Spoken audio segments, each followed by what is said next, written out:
د شپې په ترږمیو کې د غېږ نیونې دا سیالۍ د دې ولایت د چهردرې ولسوالۍ د یو ځوان د واده مراسمو نمانځلو په موخه جوړې شوي چې نندارې ته یې د دې ولسوالۍ له لرې پرتو سیمو ګڼ مینهوال راغلي دي.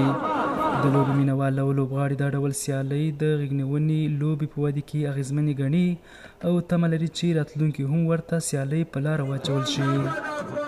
نن ډېر خوشحاله یو زموږ په ولسوالۍ کې په چهاردره کې د ماماخېلو په کلي کې دونه یو ښه فضا ښه کشتګیري ده. ټول ډېر خلک له هر ولسوالیانو نه راغلي دي، د کندوز ولسوالۍ لکه د امام صاحب ولسوالۍ، د اختیپې ولسوالۍ، یعنې خپله د چهاردرې د ولسوالۍ ګوره په زرهاو مخلوق دلته راټول سوی ده. په دې خاطر باندې چې یوه امنه فضا ده، خلک له امارت اسلامي نه ډېر خوشحاله دي. شکر الحمدلله هېڅ مشکل نشته. په دغه خاطر باندې بیا پهلواني په ورته مهال بیا ورزشي مسؤلین په دې وروستیو کې د ولایت کې د غېږ نیونې لوبې د ودې خبره کوي او زیاتوي چې د لا پراختیا لپاره یې د داسې لوبو جوړونکو د هر راز ملاتړ او همکاري ډاډ ورکوي.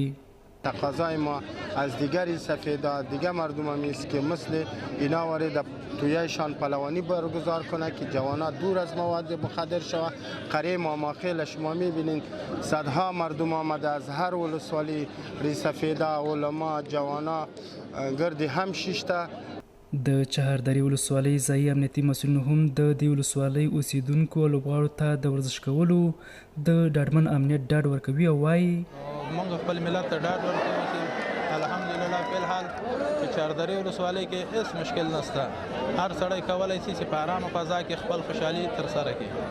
د کندوز په چهاردرې ولسوالۍ کې دا لوبې په داسې حال کې ترسره شوې چې له دې وړاندې هم په ملي مناسباتي او نورو دودیزو ورځو کې ورته سیالۍ جوړې شوې وې.